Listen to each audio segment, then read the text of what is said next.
안녕하세요. 역삼동 대법자입니다. 오늘은 부산지방법원 동부지원에 나왔습니다. 작년 연말에 투자한 아파트 NPL 채권이 낙찰이 되어 오늘 배당기일에 참석을 하러 왔습니다. 우선 부동산 투자는 매도라는 것을 하게 됩니다. 청약, 아파트 갭 투자, 경매로 낙찰받은 부동산, 모든 부동산이 수익이 났다면 부동산 중개소를 통해서 매도를 하고 매수자가 생겨야지만 수익 창출을 할 수가 있습니다. 그렇지만 NPL 투자는 앞에 보신 투자와 다르게 부동산 중개소를 거치지 않고 수익을 법원에서 받을 수가 있습니다. 모든 투자가 그렇듯이 사이버머니보다는 실제로 내 통장에 돈이 들어야지만 내 수익이 되는 것 같습니다. NPL 투자는 항상 강조하는 게 배당 투자입니다. NPL은 경매를 통해서 제3자가 낙찰을 받게 되면 채권자의 지위를 가진 대부법인은 법원을 통해서 채권을 회수하게 됩니다. 이때 채권은 양도한 금융기관의 미회수 원금과 이자 그리고 연체이자까지 받게 됩니다. 여러분도 투자를 해서 수익이 났을 경우 짜릿한 경험을 해보신 적이 있으신가요? 저는 매번 NPL을 투자하고 배당을 받을 때마다 그 짜릿함을 경험하고 있습니다. 이번 투자 역시 놀랄만한 투자 수익률을 만들어냈습니다. 131일 만에 8,300만원 투자해서 1억 8,400만원 배당을 받게 되었습니다. 정확하게 4개월 만에 순이익 1억 연 337%의 수익률을 만들었습니다. 배당을 받는 과정에 대해서 간단하게 말씀드리겠습니다. 배당기일은 경매 매각 절차에서 매각 대금이 납부가 되면 법원은 채권자들에게 매각 대금으로부터 얼마를 배당해 줄 것인지 결정하고 이를 배당표에 명시를 합니다. 배당기일은 이 배당표를 확정하고 실제로 배당하는 날입니다. 그런데 채무자나 채권자 그리고 이해관계인이 받을 돈이 작다거나 하면 문제가 발생할 수 있겠죠. 그렇다면 배당기일에 출석하여 이 일을 할 수가 있습니다.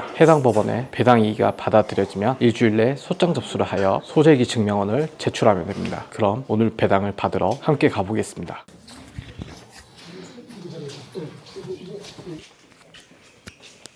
일단 배당 기일날 배당은 일단 끝이 났습니다. 배당 기일에 대해서 간략하게 설명을 드리겠습니다. 배당 기일은 아까 전에 얘기했듯이 경매 낙찰자가 낙찰 대금을 내고 나면 그 낙찰 대금이 법원에서는 사건의 이해관계인 채권자, 근저당권자, 압류권자 이렇게 낙찰받은 대금으로 사건의 이해관계인들에게 배당금을 나눠줍니다. 그래서 배당 기일날 최종적으로 신문을 하는 날입니다. 사법보좌관이 사건 번호를 부르게 되면 경매 사건에 대해서 이의가 있는 사람은 배당 이의를 할 수 있는 날입니다.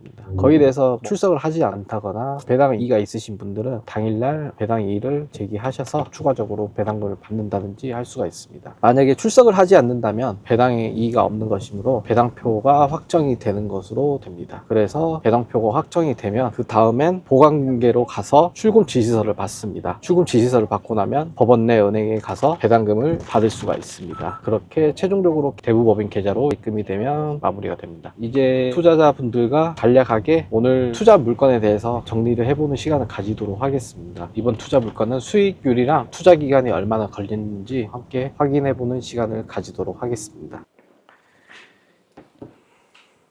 한 1시간 정도 하고 싶은 얘기 하겠습니다. 오늘 배당이란 게 그거예요. 경매를 낙찰을 받잖아요. 낙찰을 받으면 누군가는 사건의 이해관계인들, 돈을 받을 사람들이 있잖아요. 그 사람들이 다 돈을 받으러 온 날이에요. 그래서 이 돈을 내가 받을 게 돈 금액이 맞는지 틀린지 확인하는 날이에요. 틀린 게 있으면 아까 보셨다시피 앞에 판사 복장 입고 있는 판사는 아니고 사법보좌관인데 그분이 배당이 있으신 분 있으시면은 이러이러 이유 때문에 우리는 이자를 이만큼 받아야 되는데 못 받았다. 아까 전에 보셨잖아요. 상속받은 분이잖아요. 원래 계약자는 돌아갔을 거 아니에요. 세입자들 보증금 가라로 냈잖아요. 그러니까 실제 계약서 들고 와서 보증금 이만큼 받아야 된다, 더 받아간다면서. 근데 1억 받아야 된다, 2억 받는다. 그런 거 걸리죠. 법원에서는 채권 계산서 내기 전에 원인 서류라고 있습니다. 대출 약정서. 이런 게 이자가 있기 때문에 금액적으로 장난을 못 쳐요. 그래서 오늘 뭐 최종적으로 법원에 와서 이의가 있으면 그걸 이의를 하고 내가 돈을 더 받아야 되거나 이 사람은 돈을 받지 말아야 된다, 이런 거를 최종적으로 신문하는 날이고, 그 신문이 확정이 되면 배당표를 확정하는 날이죠. 확정이 되면 이제 저희는 보관근계로 가서 출금 지시서라고 있습니다. 그걸 종이를 받아서 은행에 가면 돈을 돌려받을 수가 있습니다. 원금이랑 이자랑 다 같이 그런 과정이나 보면 될 것 같고요. 오늘 물건은 제가 한번 보여드릴게요. 여기 보시면 전용 8사거는 국민평이에요. 시세가 여기 보시면 34평이 팔고 하죠. 근데 경매 해보신 분들 아시겠지만 우리가 경매 같은 경우에 아파트를 막 싸게 못 사요. 한번 해보셔야 돼요. 이게 낙찰가가 우리 8억짜리 있잖아요. 이게 뭐 6억 막 떨어지지 않아요. 그것도 떨어진 게 시세 대비 한 20%. 그런데 이거 같은 경우에 저희가 수협 채권을 저희가 매입을 했어요. 채권 최고액이 뭔지 아시죠? 은행에서는 돈을 빌렸는데 1억 빌려주면 1억을 설정해 놓은 게 아니라 120%. 여기 보시면 채권 원금은 원금이. 그래서 저희가 이 채권을 사와서 배당 받고 지금 끝낸 거예요. 근데 그런 것 같아요. 뭐 아까 오기 전에 제가 얘기 드렸지만 육체적으로 할 수 있는 일이 한계가 있어요. 왜냐면 이런 자영업자가 오토란 말이 없어요. 가게가 뭐 직원들 써서 이게 오토가 아니라 신경 안 쓰잖아요. 장사 안 돼요. 사장이 나가서 다 봐야 돼요. 근데 저희가 일하는 직원은 돈이잖아요. 채권만 사는 일만 하면 되는 거예요. 일을 해야 되겠죠. 업무의 효율성이라든지 강도란 게 낮다는 거죠. 뭐 신경 쓸 일이 없잖아요. 빌라 같은 거 뭐 우리가 채권을 들고 온다고 해서 이게 뭐 안 팔려서 고민할 필요 없이 뭐 낙찰받으면 무조건 돈을 받잖아요.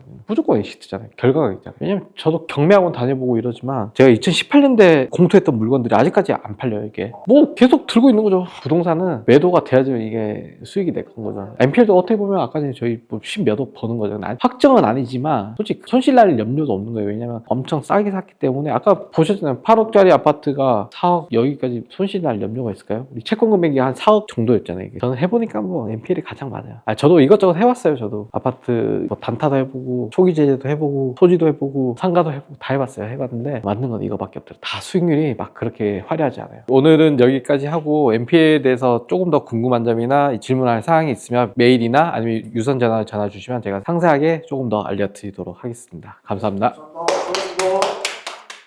오늘은 MPL 투자의 마지막인 배당기일에 참석하여 배당을 받는 과정을 봤습니다. 그리고 오늘 물건에 대해서 얼마에 매입을 했고 얼마의 수익률이 났는지 계산을 해보는 시간을 가졌습니다. MPL 투자는 원리는 정말 간단합니다. MPL 투자를 지속적으로 안전하게 오랫동안 하시려면 배당 투자를 꾸준하게 하시는 것을 추천드립니다. 그럼 다음 영상에서 찾아뵙도록 하겠습니다. 궁금한 점은 네이버 카페 이음투자연구소에 궁금한 점을 남겨주시면 답변을 드리니 많은 이용 부탁드리겠습니다. 구독, 좋아요, 알림 설정 부탁드리겠습니다.